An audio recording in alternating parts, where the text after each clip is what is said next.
Bonjour, aujourd'hui on va s'intéresser aux circuits avec dérivation. Donc dans la première activité, on a vu les circuits en série avec leurs caractéristiques. Aujourd'hui, on va voir les circuits en dérivation. Donc on va essayer de répondre à la question comment sont associés les appareils sur une multiprise. Donc vous avez tous une multiprise chez vous, donc on expliquera ou on comprendra comment sont associés les appareils sur une multiprise. Est-ce que c'est en série ou en dérivation? Donc l'expérience, normalement, qu'on devrait faire en classe, et donc représentée sur les figures 1, figure 2 et figure 3. Donc sur le montage de la figure 1, donc la deuxième lampe, la lampe L2, n'est pas reliée à la première. Donc si on ajoute la seconde lampe au borne de la première, qu'est-ce qu'on remarque? On remarque que les deux lampes ont le même éclat. Les deux sont allumées et ont le même éclat.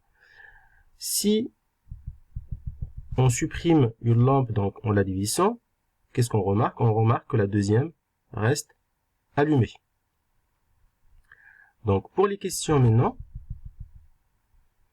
comparer l'éclat des deux lampes branchées en dérivation avec celui des deux lampes branchées en série de la première activité, c'est-à-dire donc les deux lampes branchées en série de la première activité ont un éclat, les lampes branchées en dérivation ici ont un éclat aussi. Il faut comparer, on veut comparer l'éclat des lampes branchées en dérivation de notre activité et des lampes branchées en série de la première activité. Deuxième question, donc faites un schéma du circuit de la figure 2.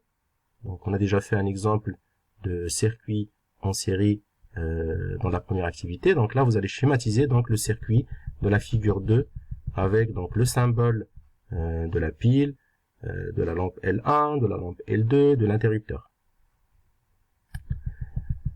Troisième question.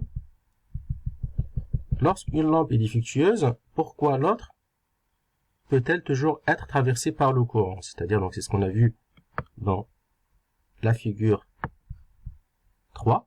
Donc la lampe est dévissée ici. Pourquoi l'autre est allumée? Donc autrement, pourquoi la deuxième lampe est toujours traversée par le courant?